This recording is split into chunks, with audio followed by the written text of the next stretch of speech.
Hi there, welcome back to your free weekly guitar lesson with me, Karen Blackwood. We're now on to episode 3 of How to Improvise in the initial Trinity Rock and Pop guitar series. You can buy the original book from Trinity, and today we're going to go into how to deal with the chord progression that was D, G, A. Remembering that it plays over 4 times. First time we've already gone for a set plan for the strumming. If you go in with that idea in your head, that's great, because there are only 2 styles at this grade. You're looking at simple rock and you're looking at pop, so this pattern should really fit for both, to be fair. The next time through, the second time through, what do we look at? We looked at the riff idea. If you look at the episode 2, you'll find out what that was. Episode 3 now, we're into trying to play some sort of melody along with the chords. Now, it's important to know what key you're in. You're in the key of D major, mostly. Certainly in this example, yeah. There's also a minor key that comes in at this grade, which we'll look at in another episode as well. We'll need to make one of those. So if we're in the key of D major, you'll be looking for your common chords, your 3 common chords to be D, G, and A. Now the reason I'm putting my fingers up here is because D is seen as chord 1, which sounds like your home chord. So if you listen to your chords when they're strumming,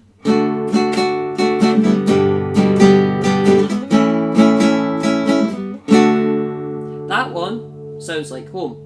If I finish on G or I finish on A, have a listen to this.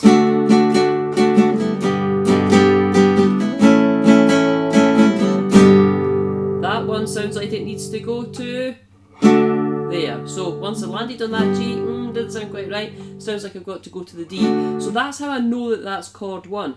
But there is another reason that you know that that's chord 1. Because we're in the scale of D major, if I go up the scale of D major and I go D, E, F sharp, G, A, B, C sharp, and D, you can hear that's a D major scale. Now within that D major scale, what you're doing is the first letter name of the D major scale should be chord number 1. That's the first chord in the 3 common chords. The next one along should be chord 4. So if I go D, E, F sharp, G, there we go, G. That's chord 4. So when you see D's with G's, and then the next one is A, because musical alphabet finishes on G, if we go up to A, this is chord 5. So it goes D, E, F, G, A. Your 3 common chords are 1, 4, and 5. So when we see chords D, G and A together, if we can work them into the combination of 1, 4 and 5, it means that you're definitely in the key of D major, which now allows me to think on a melody to play with this. So I get my students to look at the chord. If it says D major chord, I just tell them initially to go for the D note along with the chord. So when the track's playing D, say it's going, hit that D note, literally just hold it for 4 counts to start with. I know it's really simple, we're looking at very basic here. So if we go D, 2, 3, 4. And then the next one, when the G hits, hit a G, and it's going to be 3rd fret on your 1st string. Now here I'm only dealing with the first 3 strings on the guitar. I'm not going into the bass strings, I'm keeping them for the riff. That was in episode 2. Here I'm dealing with the first 3 strings on the guitar. So I'm dealing with the notes, the G, the A, B, C sharp, D, E, F sharp, G. These are the notes I can use. So we've done the D chords, we've done a D note. When it goes to the G chord, I'll do a G note. Then it goes to an A. Now you have 2 choices here for A. On that first string, you can go here, this is G, G sharp, A, fret 5 is an A, you can use that, or you can use fret 2 on string 3, that's an A as well. So you can go D, 2, 3, 4, G, 2, 3, 4, A, 2, 3, 4. You could just jump the octave, that's going the 8 notes lower than that.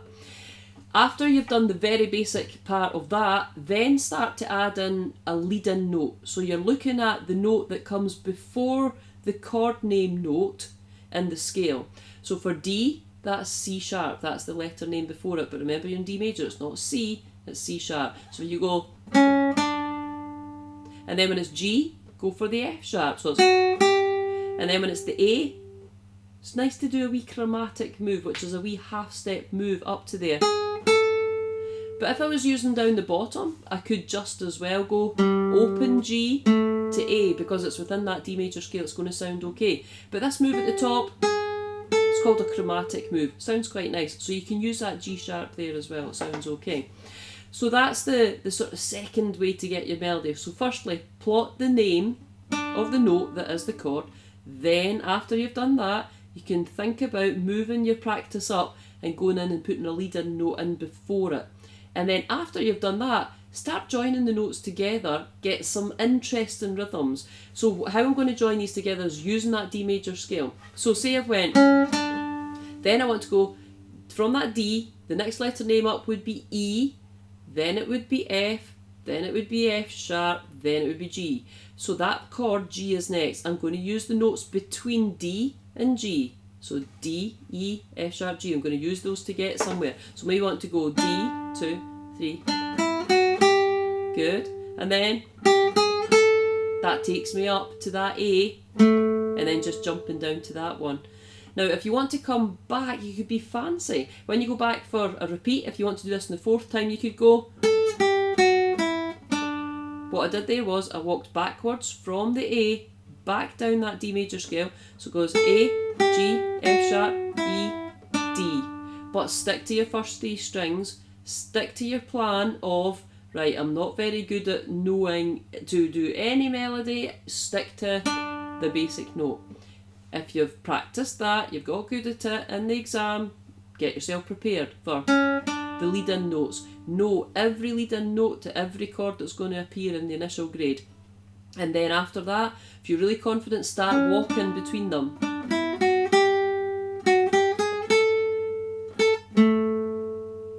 So what we'll do now is I'll play along with the track to let you hear what it should sound like. Bearing in mind this kind of guitar I'm using here, you can only use this acoustic kind of nylon string guitar up until it gets to the end of the grade 2. Once you go in for grade 3, they're looking for an electric guitar. It's just part of the rules. Anyway, here we go. Let's see what it sounds like with the actual recording. 2, 3, 4.